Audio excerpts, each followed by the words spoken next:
नमस्कार, मैं हूं आरती और आप देख रहे हैं एसएमजेड न्यूज इंडिया। भारत की स्टार महिला वेट लिफ्टर मीराबाई चानू ने टोक्यो ओलंपिक में सिल्वर मेडल जीतकर इतिहास रचा। चानू ने महिलाओं के 49 किलोग्राम में 202 किलोग्राम भार उठाकर सिल्वर मेडल जीता है।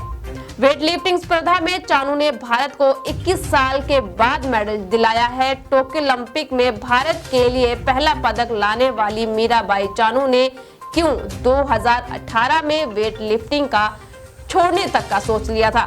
वेट लिफ्टिंग को छोड़ने की परिस्थिति में रजत पदक लाने का सफर कैसा रहा? क्या इस कहानी में सिर्फ कामयाबी की इबारत लिखी है या उस कामयाबी में सबसे पहले की नाकामियां, हताशा, दुख और आंसू के बारे में किसी को पता है या नहीं? और इस कामयाबी के पीछे कितना लंबा संघर्ष छिपा है, आइए सुनते हैं और जानते हैं मीराबाई चानू के द्वारा। कॉमनवेल्थ गेम्स की स्वर्ण पदक विजेता मीराबाई चानू ने 12 साल की उम्र में ही ज्यादा वजन उठाने के अपने हुनर का परिचय दे दिया था, क्योंकि तब वह अपने बड़े भाई से अधिक लकड़ी आसानी से उठा लेती थी। जंगल से यह लकड़ियां वह जलावन के लिए इकट्ठा करती थी, लेकिन बचपन से उसका यह अभ्यास आखिर में उसके काम आया और वह देश की चोटी की भारोत्तोलक बन गई। रियो ओलंपिक में लचर प्रदर्शन के बाद इस भारोत्तोलक की आलोचना हुई थी, लेकिन अब वही बीती बात है और अब 23 वर्षीय खिलाड़ी भारतीय खेल जगत की रानी बनकर उभरी है। रियो ओलंपिक की बात सॉरी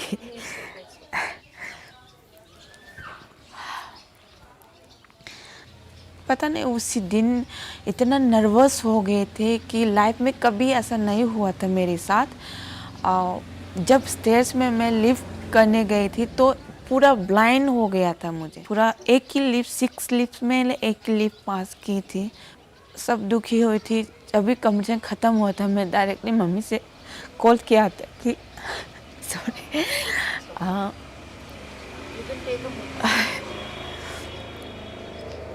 मैं मम्मी को बोला था कि मम्मी मुझे क्या हो रही है, मुझे समझ में नहीं आ रही है। जब मैं स्टेज में जा रही थी कि मैं कुछ दिखाई भी नहीं दे रहा था, क्या करने जा रहे मुझे कुछ समझ में नहीं आ रहे। मम्मी मुझे नहीं हो रहे, मैं मेडल नहीं जीत पाया। इतना दुखी होती मैं, बहुत दिन तक मैं खाना नहीं खाया, कुछ नहीं किया। मम्मी भी बहुत रोए थे। मेरा कोच विजय सर बहुत दुखी हो रहे थे, पूरा टूट गए थे कि दिन कि हमने बहुत मेहनत किया था और बहुत सारी नेगेटिव कमेंट भी बहुत मिली थी। तो उसी टाइम में मम्मी ने भी मुझे बहुत सपोर्ट किया था। मम्मी पता है मम्मी के अंदर दुख तो है पर वो नहीं दिखाया था मेरे अंदर। मैंने बाद में ये रियलाइज़ हुआ था कि पहले तो मैं आर्चरी को मैंने चूज़ किया था। जब आर्चरी को ऑफिस में गई थी हमारे खुम्बलम पार्क स्टेडियम में, तो उसी टाइम में आर्चरी का ऑफिस और वेट लिफ्टिंग का हॉल साथ में थे। माइंड एकदम से चेंज हो गया, मैं वेट लिफ्टिंग में ही जाना चाहिए मुझे।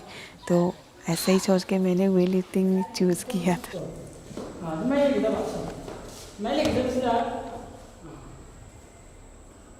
सबसे पहला दिन तो अनीता मैडम और हमारी सर ब्रोजन दोनों ने मुझे देखा था। मुझे रोज़ ट्रेनिंग करने जाना है, इधर से 5:30 बजे मुझे उधर पहुंचने थे। कभी कभी भी मैं साइकिल में भी जाती थी इम्फाल तक, 20 to 23 किलोमीटर्स है। ट्रक वालों ने मुझे बहुत सपोर्ट किए थे। खुम्बलम पार्क स्टेडियम तक जाने का मुझे लेके जाके खुम्बलम पार्क में ड्रॉप करते थे। तो बाद में मैम लोग बोल रहे थे कि आपको अच्छे से डाइट खाना पड़ेगा। तो क्या क्या खाना पड़ेगा, ऐसा बहुत सारे हो गया है सब, अंडे ब्रेकफास्ट में वो सब। पर मैं मम्मी को बोला था मम्मी ऐसा ऐसा खाने को बोला है, तो मम्मी एकदम से बोले तो नहीं कर पाएगा मुझे, तो अब कैसे खा के कैसे करूँ मैं। इतना छोटा सा चाय की दुकान थी मम्मी का उसी टाइम, और पापा गवर्नमेंट जॉब तो है पर बहुत कम पे होते थे उसी टाइम, और हमारी भाई बहन 6 थी। तो वो सबको देखने में इतना मुश्किल हुआ था। तो डाइट की तो मैं हफ्ते में शायद 2 या 3 बार ऐसा एक अंडा एक गिलास मिल्क ऐसा खाई थी मैं। कभी कुछ नहीं, सिर्फ पानी पी के मैं जाती थी। मैंने कुछ नहीं किया था, सिर्फ ट्रेनिंग और रेस, ऐसा ही करके मैंने 5 साल पूरा टोक्यो ओलंपिक के लिए तैयारी किए थे। मैंने सब कुछ छोड़े थे, सब कुछ, मतलब मैं फ़ोन यूज़ नहीं किया। 2018 कॉमनवेल्थ गेम्स के बाद मेडल और मैंने रिकॉर्ड भी तोड़ के आए थे, इतना अच्छा मूवमेंट हुआ था। तो इसके बाद पूरा अचानक बैक इंजरी हुई, 4 मंथ्स पूरा मैं बेड रेस्ट होने पड़ी। तो उसी टाइम में तो और भी ज़्यादा उम्मीदें टूटी थी कि सिर्फ बार भी नहीं उठा पाया था मुझे, सिर्फ फॉरवर्ड बेंड भी नहीं कर पा रहे थे मुझे। तो उसी टाइम में भी उम्मीद ही सच में पूरा ही छोड़ दिया था मैंने, वेट लिफ्टिंग ही छोड़ने का मन कर रहा था। एशियन गेम्स में मैंने भी मिस किया था।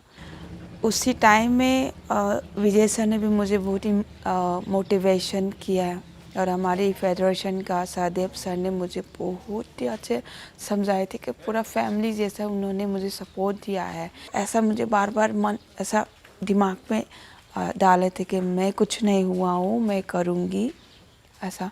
तो मेरा साइकोलॉजिस्ट है, मैम है, तो उनसे मुझे मैंने हेल्प ली थी कि मुझे क्या करना है और कैसे मेंटेन करके रखना है। तो वो लोग ने भी सेम ऐसे ही, सिर्फ माइंड को स्ट्रॉन्ग रखने हैं, आपको जो हो गया है वो इसको भूलने का कोशिश करना है। तो तुरंत ही मैंने ऐसा किया था कि हाँ, मैं सब कुछ भूल के सिर्फ आगे का क्या है उसको ही फोकस करके मैं रखूँगी। इसी को ही मैं फॉलो किया था कि सिर्फ मीट और जो हेल्दी वाला सब होते हैं वो सब मैंने फॉलो ही किया था। बाकी ये जंक फूड वो सब मैंने कभी टच ही नहीं किया था। मैं आज मैंने मेडल लिया है सबके सामने, सबने मुझे सम्मान दिया है, वो मम्मी पापा और मेरे फैमिली की वजह और पूरा दुनिया की वजह से मैं मेडल लिया हो। मुझे गाना सुनने में बहुत पसंद है, और बचपन से मैं ऐसा स्कूल का फंक्शन में ऐसा डांस वो सब भी बहुत ज़्यादा किया है। तो कभी कभी ऐसा रूम में होते तो ज़्यादा से ज़्यादा मैं म्यूज़िक ज़्यादा सुनती हूँ, क्योंकि माइंड रिलैक्स बहुत ज़्यादा होते हैं। और मुझे ऐसा क्या बोलते हैं, क्रिएटिव चीज़ बनाना, मतलब डिजाइन करना, चाहे फ्लावर्स बनाना, वो सब मुझे बहुत पसंद है। लॉकडाउन में मैं बहुत ज़्यादा सीखी थी, हाँ, पटियाला में बहुत ज़्यादा बना के रखी है मैंने। मुझे नेहा कक्कर का गाना बहुत सुंदर है, बहुत पसंद है। बचपन से ही मैंने देखा है बहुत सारे, बिग बॉस, सलमान खान, मुझे अच्छा लगता है वो देख। तो ये थी जीत की कहानी मीराबाई चानू की जुबानी। लोग जीत को तो देख लेते हैं, लेकिन जीत के पीछे किए गए संघर्ष को नहीं देख पाते हैं। ऐसा ही कुछ रहा है मीराबाई चानू के साथ भी, जिसने भारत के लिए टोक्यो ओलंपिक में पहला पदक जीतने के बाद ये साबित कर दिया है कि इस मुकाम तक पहुंचने के लिए बहुत सी दुख मुसीबतों दर्द के साथ सहना पड़ता है, और इस मुकाम तक पहुंचने के लिए बहुत सारी कठिनाइयों का भी सामना करना पड़ता है। और कहीं ना कहीं मीराबाई चानू की ये जीत की कहानी उन महिलाओं के लिए भी प्रेरणादायक है, जो कहीं ना कहीं किसी मोड़ पर आकर हिम्मत हार जाती हैं। तो ऐसी और भी खबरों के लिए आप बने रहिए SMZ न्यूज इंडिया के साथ। इस वीडियो के बारे में आपका क्या कहना है, वीडियो को लाइक कीजिए, चैनल को सब्सक्राइब कीजिए और बेल आइकन जरूर प्रेस कीजिए, ताकि हर बड़ी से बड़ी खबर, बड़ी अपडेट आप तक सबसे पहले पहुंच सके।